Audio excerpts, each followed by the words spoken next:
Hello everyone, I welcome you all again on my channel Mr. Sir, and today we are going to complete set, relation and function chapter. Today we are going to say goodbye to sets, relation and function chapter. So here the question which I've given you in the homework for you to do. Today I am going to solve this question, okay? And after that I have also taken a set of a few questions, a few different type of questions which come in ND examination that have already came in ND examination. I've taken all that questions and today we are gonna complete and finish off this chapter, okay? And the work which you have to do after this lecture is you have to solve a lot of questions from this chapter, okay? And we'll make a Telegram channel and we'll give this link on the description of this channel, and you can ask your doubts over there, and I'll upload all the 4 books which I've told you that I'll be uploading on Telegram. So let's start with the lecture today.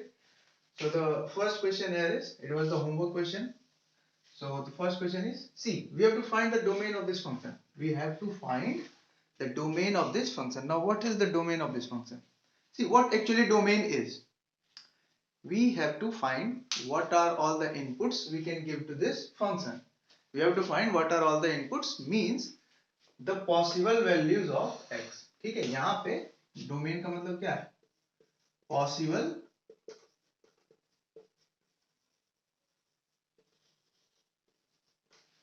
Values of x. x की क्या क्या possible value हम दे सकते हैं, ठीक है? तो देखिए क्या क्या दे सकते हैं. सबसे पहले लेट्स चेक कहां कहां पे x है, ठीक है? एक तो यहाँ पे, दूसरा यहाँ पे.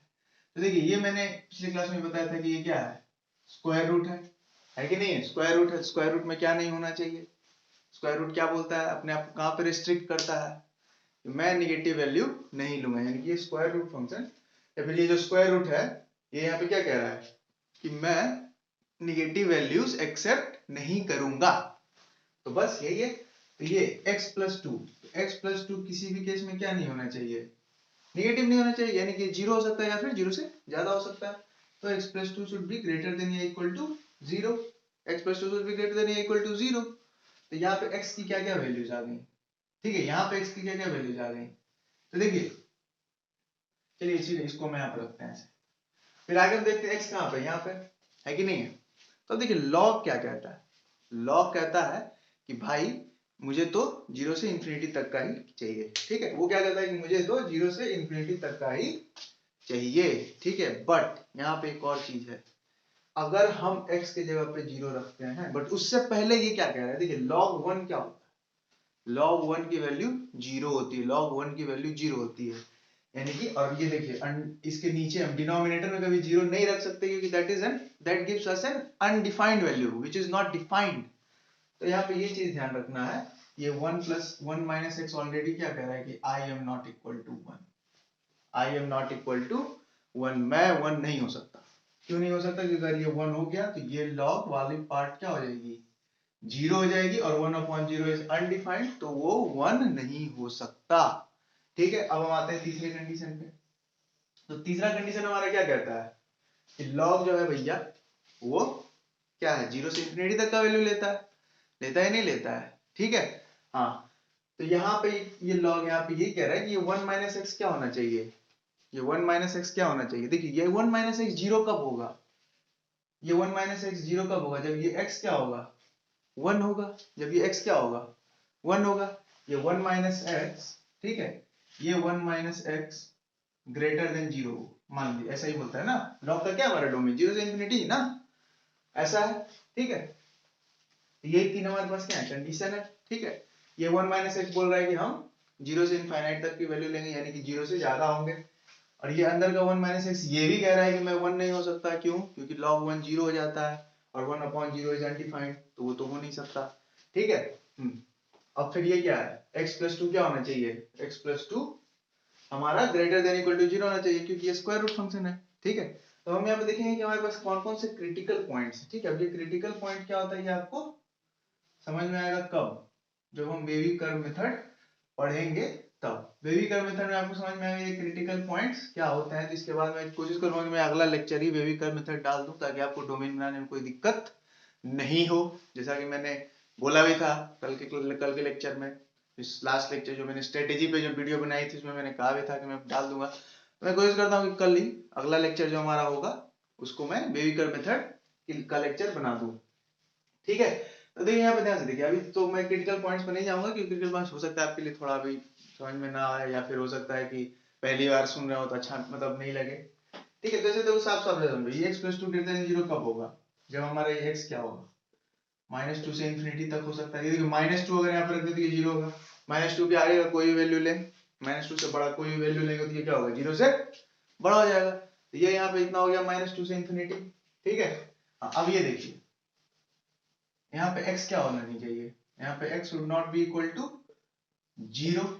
एक ही कंडीशन है ना जहाँ पे x, जहाँ पे ये पूरा 1 - x 1 बन रहा है, एक ही कंडीशन है जहाँ पे क्या है ये 1 - x 1 बन रहा है, वो क्या है कि x 0 हो, तो यहाँ पे x 0 नहीं होगा।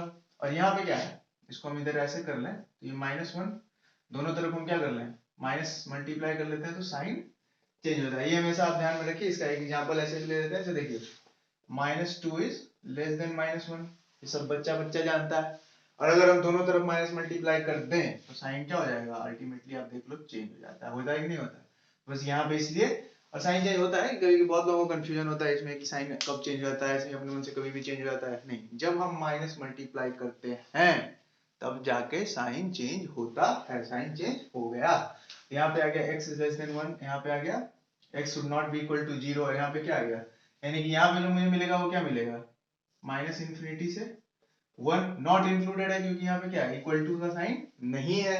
यहाँ पे क्या है -2 इंक्लूडेड है, क्योंकि यहाँ पे इक्वल टू का साइन है तो ये 0 हो रहा है, -2 से इंफिनिटी जा रहा है, और ये x is not equal to 0। तो हमको देखना है कि इन तीनों में कॉमन क्या है, तो हम क्या करेंगे, नंबर लाइन को यहाँ पे ड्रॉ कर लेंगे। एक पॉइंट हमने लिया 0, एक पॉइंट हमने लिया क्या 1, और दूसरा पॉइंट हमने लिया क्या -2। तो देखिए ये क्या कह रहा है कि मैं -2 से -2 को इंक्लूड करते हुए -2 से इंफिनिटी की सारी वैल्यूज ले लूंगा, ठीक है। ये कह रहा है कि मैं 0 नहीं लूंगा, ठीक है।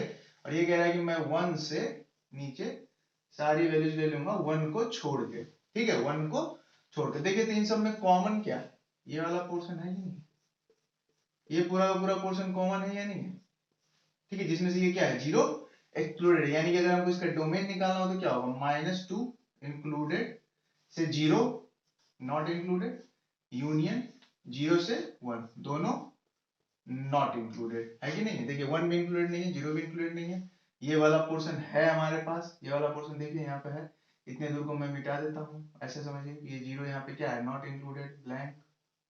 ये देखिए 0 से 1 का पार्ट है मेरे पास, दोनों बोथ नॉट इंक्लूडेड, -2 से 0 का पार्ट है मेरे पास, यहाँ पे -2 क्या है इंक्लूडेड एंड 0 नॉट इंक्लूडेड। तो this is the domain of this function, this is the domain of this function. I think you all have understood this question, so you can take the screenshot. I'm moving on to the next question.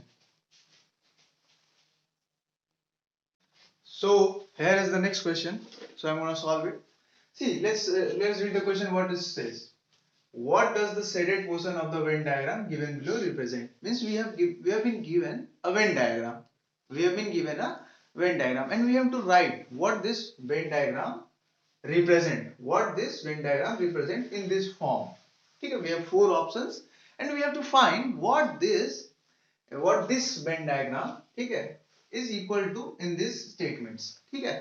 तो we'll find, we'll see what it is now, ठीक है। तो ध्यान से देखो हमारे पास क्या है, 3 सेट्स हैं P Q and R, P Q and R, ठीक है।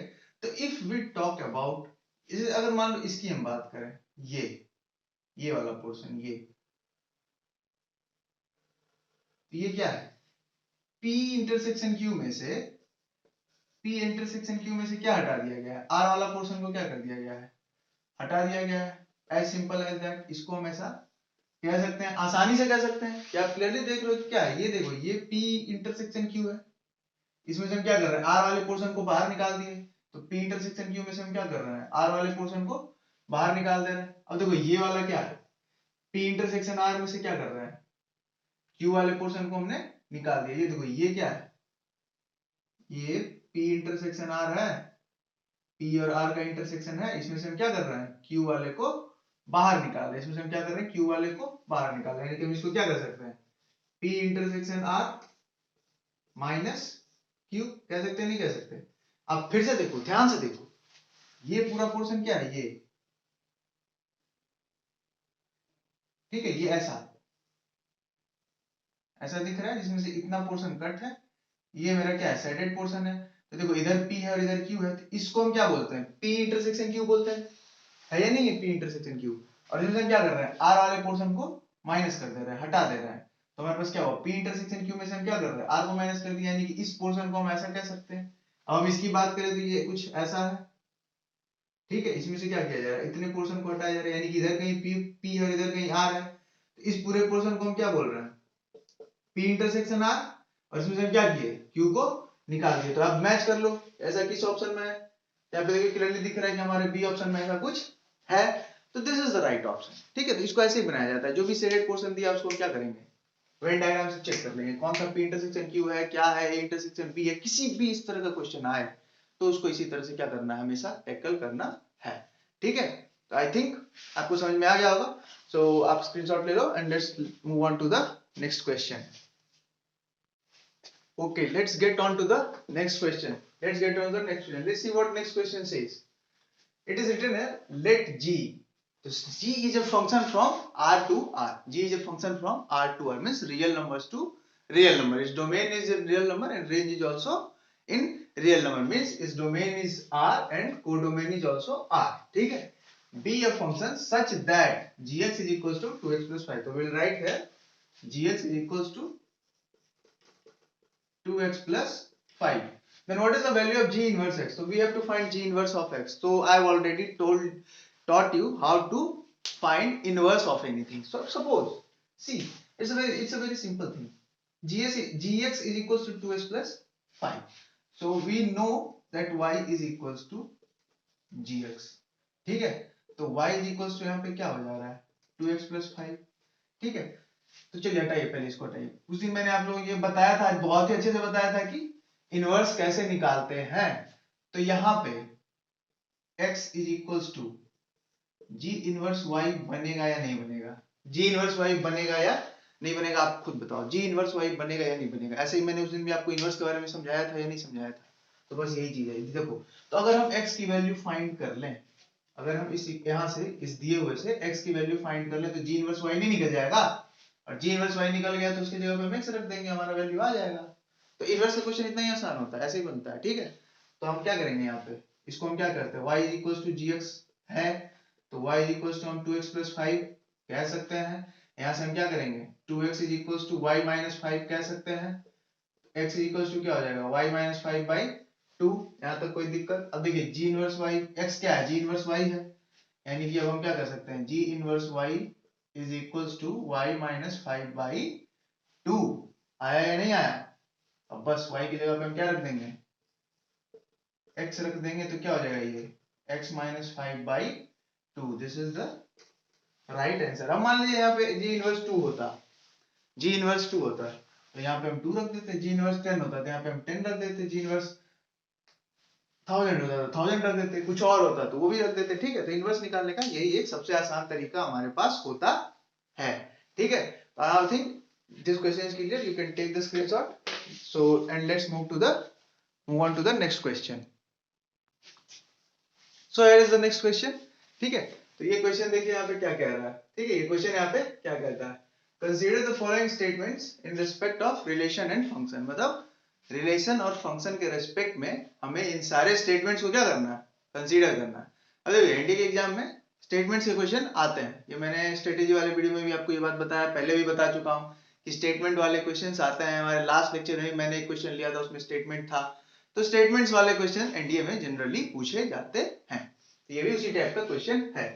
तो देखिए इसमें क्या है, consider the following statement in respect of relation and function. Relation और फंक्शन के रिस्पेक्ट में हमें क्या करना है, इन सारे स्टेटमेंट्स को कंसीडर करना है। तो देखिए पहला स्टेटमेंट क्या कर रहा है, all relations are functions but all functions are not relation. ये कह रहा है कि सारे रिलेशन फंक्शन होते हैं बट सारे फंक्शंस रिलेशन नहीं होते हैं। ठीक है, तो ये स्टेटमेंट गलत है, ये स्टेटमेंट बिल्कुल ही गलत है। ठीक है, ये स्टेटमेंट क्या है, पूरा का पूरा गलत है। इसका उल्टा सही होता है, all functions are relation but all relations are not functions. इसका अपोजिट सही होता है। ठीक है, अब देखिए दूसरा है, a relation from A to B is a subset of Cartesian product A and B. Obviously सही है. अब Cartesian products A B A cross B होता क्या है? ए क्रॉस बी होता क्या है? अगर if suppose A belongs to A and B belongs to B, तो कार्टेशियन प्रोडक्ट होता क्या है? यही तो होता है A B. So if a relation from A to B is a subset, मतलब वही है ना, ये क्या है? This is a relation from subset, sorry from A to B. तो ये क्या होगा? Cartesian product A cross B का सबसेट नहीं होगा? जरूर होगा. क्यों नहीं होगा? ठीक है. तो ये स्टेटमेंट हमारा क्या है? सही है. अब देखिए, let's come back to the third statement, जिसमें कह रहा है कि a relation in A is a subset of A cross A. तो ये भी वही बात हो गई. अब यहाँ पे बी को हटा के क्या कर लो? ए कर लो. ठीक है, यहाँ पे भी ऐसे कर लो. हो गया. तो ये भी क्या है? हमारा बिल्कुल ही सही स्टेटमेंट है. ठीक है, हमारा क्या है? ये भी बिल्कुल सही स्टेटमेंट है. तो इस तरह से कि हम लोग क्या करते हैं, स्टेटमेंट से क्वेश्चन को इसी तरह से सॉल्व करते हैं. तो ये अब पता कहां से चलेगा? ये सारी चीजें कहां दी रहती हैं? तो इसलिए मैंने आपको एक बुक के बारे में बताया भी था, मंजूल त्यागी की किताब है. ठीक है, तो उसके आप कंप्रिहेंसिव अप्रोच को पढ़ो, उसके नोट्स को पढ़ के देखो, तो ऐसे ऐसे स्टेटमेंट्स ना आपको हर चैप्टर के लास्ट में मिल जाएगा. और ऐसे क्वेश्चन आते हैं भाई, ये देख लो ना आप, जब आप पढ़ोगे ना उस बुक को अगर, तो ये आपको मिलेगा वहां. ठीक है, इसका अपोजिट मिलेगा वहां पे लिखा हुआ. तो ये सब चीज आपको पता रहेगा ना, तो स्टेटमेंट से क्वेश्चन कभी गलत नहीं होंगे. ठीक है, असर्शन रीजन के क्वेश्चन आपके कभी गलत नहीं होंगे. तो इस चीज पे आप ध्यान दो, इस चीज को आप समझो. ठीक है, तो आप इसको अच्छे से पढ़ो. ठीक है, स्क्रीनशॉट लेना है तो ले लो इस क्वेश्चन का. ठीक है, बाकी let's move on to the next question. So here is the next question. Here is the next question. So see, this is a question which was asked in NDA. I think NDA to 2020. ठीक है, this is a question of NDA to 2020. I think so. ठीक है, तो देखो ये पूछा गया question है NDA में. ठीक है, तो देखो इसको कैसे सॉल्व करते हैं. क्वेश्चन को पढ़ते हैं. Suppose set A consists of first 250 natural numbers that are multiples of 3. ठीक है, यानी कि हमारे सेट A में क्या आ जाएगा? 3, 6, 12, 15 ऐसे ऐसे. फर्स्ट 250 मल्टीपल्स ऑफ 3 यानी कि 750 तक, 3 से लेके 750 तक सारे नंबर्स आ जाएंगे जो भी 3 के मल्टीपल है. ठीक है, ये हमारा क्या है? First 250 natural numbers which are multiples of 3. और n a क्या हो जाएगा? Number of elements in a कितना हो जाएगा? 250 हो जाएगा. होगा या नहीं होगा? होगा. अब आगे बढ़ते हैं. एंड सेट बी, ये जो सेट बी है ये क्या कंसिस्ट कर रहा है? First 200 even natural numbers. ठीक है, यानी कि हमारे सेट बी में क्या है? 2, 4, 6, 8, 10, 12, 14, 16, 18 ऐसे करते करते कहां तक जा रहे हैं? 400 तक जा रहे हैं. ठीक है, तो एन बी क्या हो जाएगा? 200.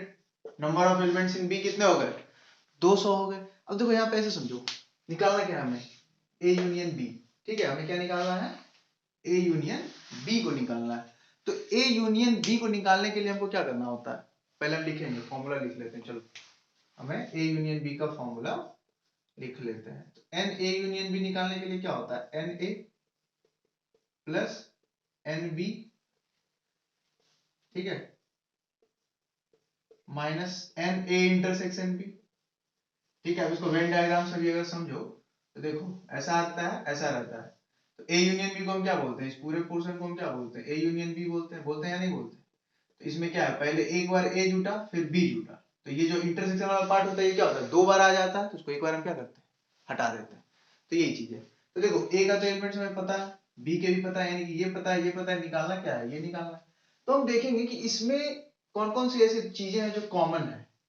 इस सेट ए और सेट बी में ऐसा क्या क्या चीज है जो कॉमन है. तो ध्यान से देखो, समझ में आएगा आपको. क्योंकि देखो इसमें क्या होना चाहिए? इवन भी होना चाहिए, नहीं होना चाहिए. और इसमें क्या है? 3 का मल्टीपल होना चाहिए, यानी कि इसमें ऑड भी आएंगे ना. तो हम बस, तो यहाँ पे 9 छूट गया है. हम बस ये ध्यान देंगे कि इसके कौन कौन से ऐसी चीजें हैं जो इसमें आएंगे और कहां तक आएंगी. देखो बहुत ही सिंपल है. इसमें देखो क्या है? 6 है, तो इसमें भी क्या होगा? 6 होगा, यानी कि यही दोनों क्या है? फर्स्ट एलिमेंट है जो कॉमन है. अगला देखो तो ये 12 है, ये भी 12 है. इसमें अगला 18 होगा, इसमें भी 18 होगा. तो आप देखो ध्यान से देखो, ये जो 6 का टेबल है वही तो इसमें कॉमन है या नहीं है? और ये कहां तक जा रहा है? 400 तक ही तो जा रहा है. तो हम निकाल लेंगे कि कितने टोटल कॉमन एलिमेंट्स हैं। तो देखो 6 का टेबल क्या होगा, इसमें कॉमन आएगा जो दोनों में होगा, होगा या नहीं होगा, कहां तक 400 तक, तो निकाल लेंगे कितने होने वाले हैं हमारे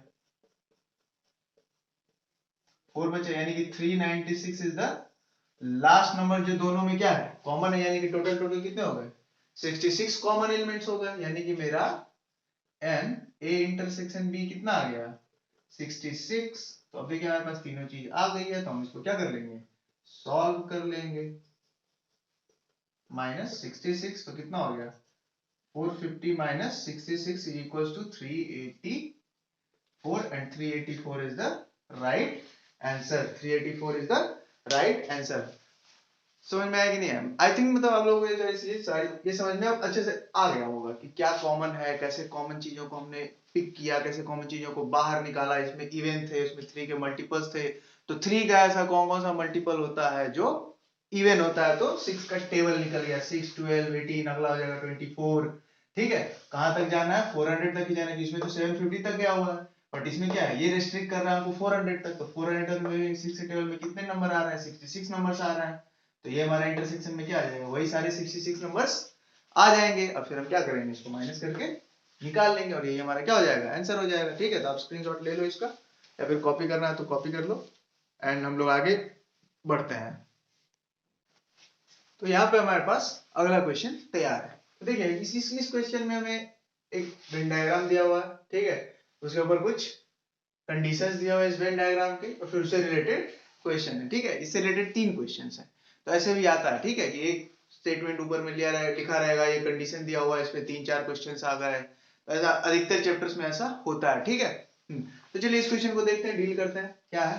तो consider the following Venn diagram where x y z and z are 3 sets. तो ये x y and z are 3 sets. ठीक है, and let the number of elements in z be denoted by nz which is equal to 90। यानी कि ये इस z में, ठीक है, ये nz हमें क्या दे दिया गया 90 दे दिया गया, यानी कि इस z में टोटल कितने एलिमेंट्स हैं 90 है। और इस nz को हम क्या लिख सकते हैं 12 + 18 + 17 + c लिख सकते हैं इज इक्वल्स टू 90। ये देखिए इस z में क्या है 12 18 17 और c है, इन चारों को जोड़ के 90 आ रहा है, आ रहा है कि नहीं आ रहा है, तो इसको हम 47 + c इक्वल्स टू 90 नहीं कह सकते, तो c इक्वल्स टू कितना हो गया 90 - 47 व्हिच इज इक्वल्स टू 43, यानी कि ये यहाँ पे c आ गया, c इज इक्वल्स टू 43। ठीक है, अब देखिए निकालना क्या है हमारे पास, क्वेश्चन को पढ़ते हैं।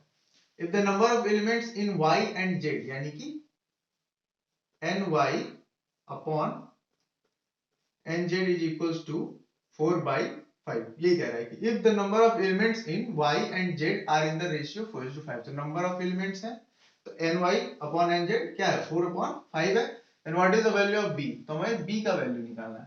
तो देखिए y क्या है 16 18 17 और b है नहीं, तो y को हम क्या लिख सकते हैं 16 + 17 + 18 + b अपॉन nz कितना है 90 है इज इक्वल्स टू 4/5, तो हम इसको ऐड कर लेंगे तो कितना आ जाएगा 30 43 51, तो ये कितना आ गया 51 + b इज इक्वल्स टू 4/5 × 90।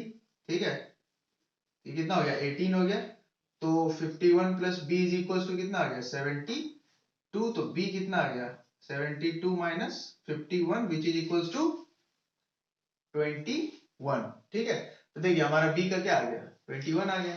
देखो ये सारे क्वेश्चन ना बहुत ही ज्यादा आसान होते हैं। ठीक है, ये सारे क्वेश्चन बहुत ही ज्यादा आसान होते हैं, क्यों, क्योंकि ये फिगर्स को क्या कर रहे हैं रिलेट कर रहे हैं, और फिगर्स को रिलेट करते हुए क्वेश्चंस बहुत ही आसान है। हम एक बार फिर से इसको देखते हैं।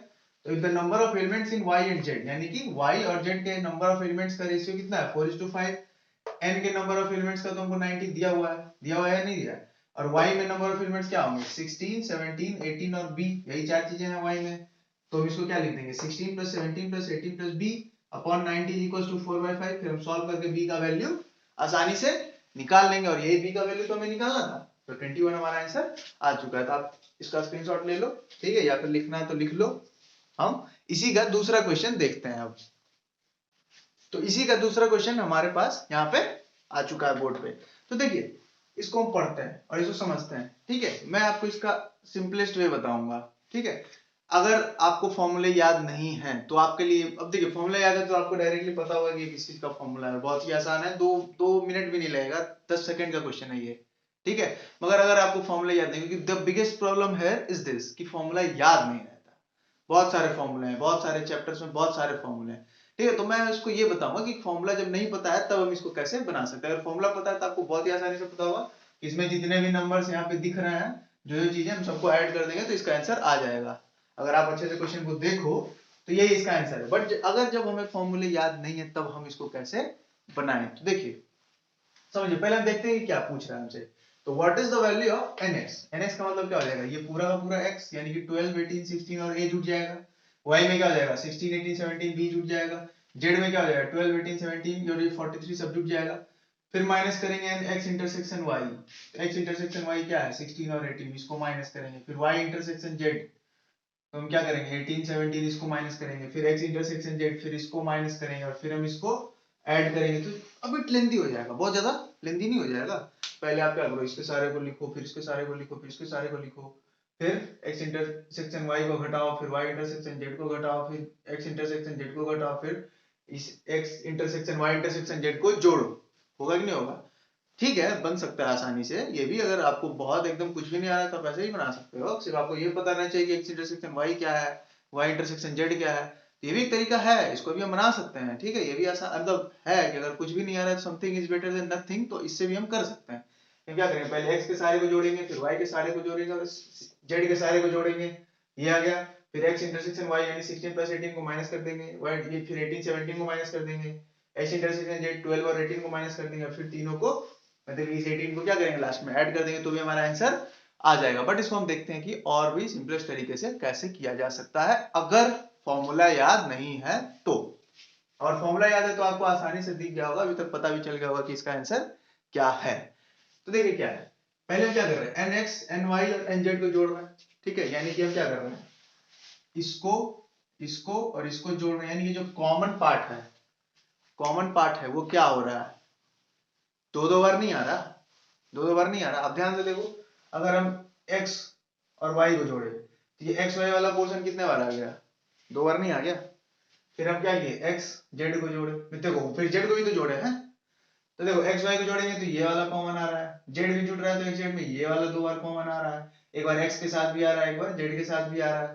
फिर देखो इन दोनों में देखो y के साथ भी आ रहा है और z के साथ भी आ रहा है, यानी कि जो भी हमारे पास कॉमन पार्ट है वो दो बार आ रहा है, तो एक बार सबको क्या करेंगे हटा देंगे, तो एक बार हटा दिए तो अब बचा क्या कॉमन पार्ट, एक ही बार हटा बचा ना, एक ही बार बचा ना, ठीक है। अब देखिए कॉमन पार्ट को हम हटा दिए दो बार, सॉरी एक बार सबसे हटा दिए, तो क्या हुआ, ये जो बीच वाला पोर्शन था, ठीक है, ये जो बीच वाला पोर्शन था वो कंप्लीटली जा चुका है, वो अब एक भी बार बचा नहीं है, वो पूरा का पूरा खत्म हो चुका है। अब ध्यान से देख लो, अगर हम x इसको हम क्या कर रहे हैं माइनस किए, फिर हम क्या किए इसको माइनस किए, फिर हम क्या किए, देखिए ये जो बीच वाला पोर्शन था ना, ये तीनों को जब ऐड किए थे ना तो ये 3 बार ऐड हुआ था, ये 3 बार ऐड हुआ था, हम एक्स वाई जेड तीनों को ऐड किए थे ना, तो 3 बार ऐड हुआ था। फिर जब हम एक बार एक्स वाई को माइनस करिए, दूसरे बार में वाई जेड को माइनस किया, तीसरे बार में एक्स जेड को माइनस किया, तो ये 3 बार माइनस भी हो गया, तो अब ये एक भी बार बचा नहीं, तो फिर हम इसको क्या करेंगे लास्ट में जोड़ेंगे, यानी कि अल्टीमेटली ये क्या है, ये जो मैं बता रहा है ना, ये अल्टीमेटली क्या है, ये बस इसका क्या है A union B union C है, यानी कि ये क्या है X union Y union Z है, यही है ये, ठीक है। अगर आप ध्यान से देखो इसे, इसका फॉर्मूला ये होता है, ये मैंने बताया भी है, ठीक है, बट ऐसे भी आप समझो कि ये x union y union z ही है, ठीक है। क्या किया, पहले इसको जोड़ रहे हैं, इसको जोड़ रहे हैं और इसको जोड़ रहे हैं, इसमें क्या हो रहा है, ये वाला पोर्शन 2 बार आ रहा है, ये वाला पोर्शन भी 2 बार आ रहा है और ये वाला पोर्शन भी 2 बार आ रहा है, और ये बीच में जो ये कितने बार आ रहा है, ये तीनों बार आ जा रहा है, x में भी आ रहा है, y में भी आ रहा है, z में भी आ रहा है। तो हम जब फिर एक एक करके तीनों को हटा रहे हैं कॉमन वाले पार्ट को, तो जो बीच वाला है जो तीनों में कॉमन है वो तो 3 बार चला गया ना, एक एक बार तीनों को हटाए, तो फिर हम क्या करते हैं उसको एक बार ऐड कर देते हैं, तो एक्चुअली में x union y union z ही है। अब ये हमारे लिए बहुत ही आसान है, जितना भी फिगर हमको यहाँ पे दिख रहा है नंबर्स या लेटर सबको हम क्या करेंगे ऐड कर देंगे और हमारा आंसर आ गया। तो a plus B plus 16 plus 18 plus 17 plus 12 plus 43, इसको हम ऐड कर देंगे, देखिए तो कितना हो जाएगा,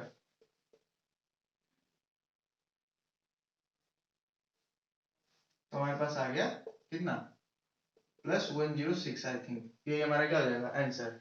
ठीक है।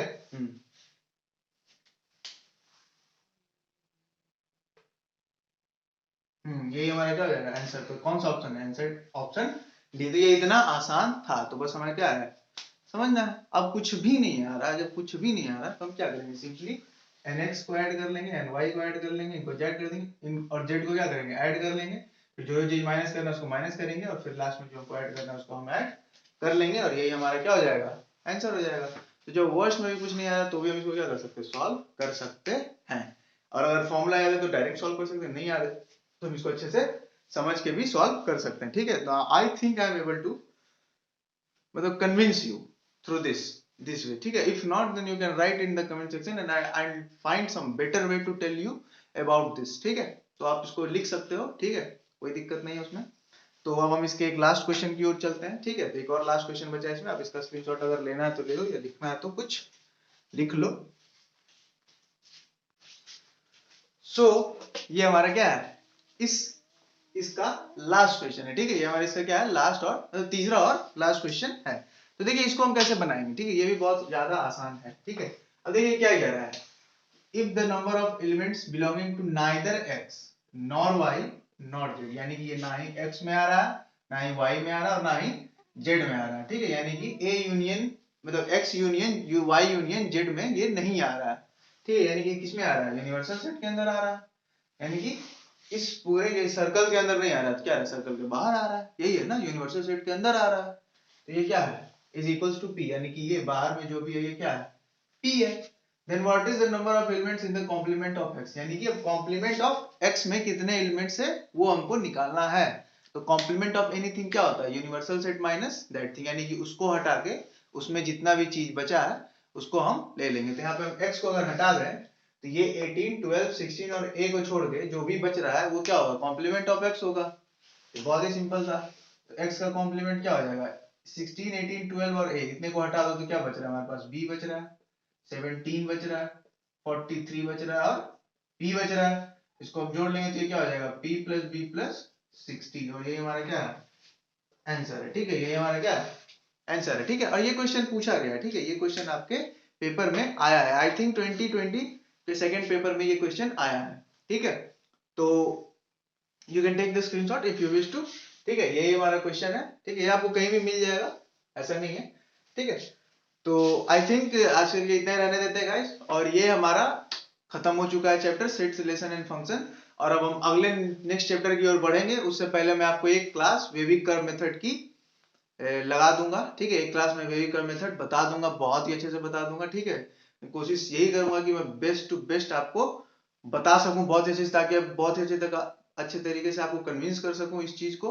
वेविक कर्व मेथड आप सीख लो तो डोमेन के सारे क्वेश्चंस आपसे बनेंगे, ठीक है। और उस पर भी मैं क्वेश्चन बनाऊंगा, ठीक है। 2 लेक्चर कोशिश करूंगा कि 2 लेक्चर मैं वेविक कर्व मेथड पे दूं, एक दिन उसकी थ्योरी को अच्छे से समझा दूं, या फिर कोशिश करूंगा कि क्वेश्चन के थ्रू ही वेविक कर्व मेथड को क्या कर सकूं मैं अच्छे से समझा दूं, तो और भी ज्यादा बेहतरीन रहेगा, ठीक है। उसके बाद हम लोग स्टार्ट करेंगे अगले चैप्टर, ठीक है।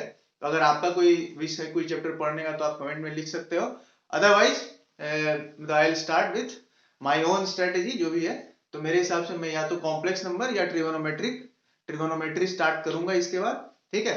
तो फर्स्ट ऑफ ऑल ये वेविक कर्व करवा दूंगा, ठीक है। तो thank you for watching my video guys, ठीक है। If you really like this sessions, ठीक है, तो it takes us a lot of hard work to make a video, ठीक है। So if you really think that this is valuable for you, if it can contribute to 1% of your success, then please do subscribe our channel and do follow us. It gives us a lot of motivation to create something very big, ठीक है, to give you the best out of the contents. So thank you for watching my videos guys, and if you really like the session, do subscribe the channel, do like the videos, ठीक है। Thank you.